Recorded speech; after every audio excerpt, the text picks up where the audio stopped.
selling duty-free products and learning the exchange rates of 10 different currencies. These were only two of the many responsibilities that attendants were tasked with during channel crossings on the Princess Anne and Princess Margaret. The two crafts took passengers across the channel until the year 2000. And because the space they take up inside the Hovercraft Museum is so large, the museum had to secure a lease with the landowners, the Homes and Communities Agency. Thanks to a public campaign to save the craft and some months of negotiating, the landowners have agreed to a lease, and now the museum can start working on restoring one of the crafts, the Princess Anne.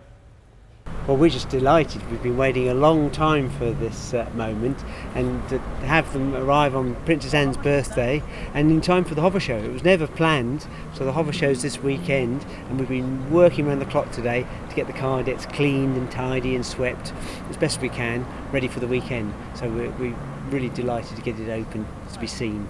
We've got them safe now, ready to open for the weekend, but we want to put them like they would have been when passengers were enjoying the experience. So we'll have some of the uniforms, some cars on the car deck, lashed, refreshments in the side cabins perhaps, and just get the whole feel of that cross-channel magic, which was such a part of holidays in the 60s, 70s, 80s, 90s, right up to the year 2000. So it's quite an achievement, and it's so important that one of them is saved and preserved for posterity.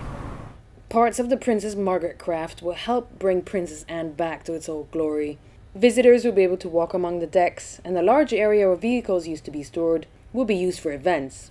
These craft were built in 1969 and 68 locally over on the Isle of Wight at Cowes.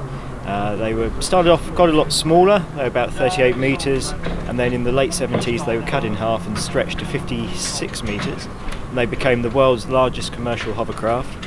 They're also the world's fastest ferries. They still hold that record.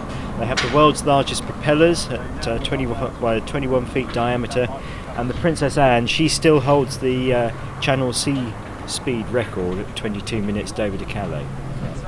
What we're doing here is we're trying to preserve a special piece of history. You won't get a craft this size being used in commercial operation ever again, and that's why we're trying to preserve it.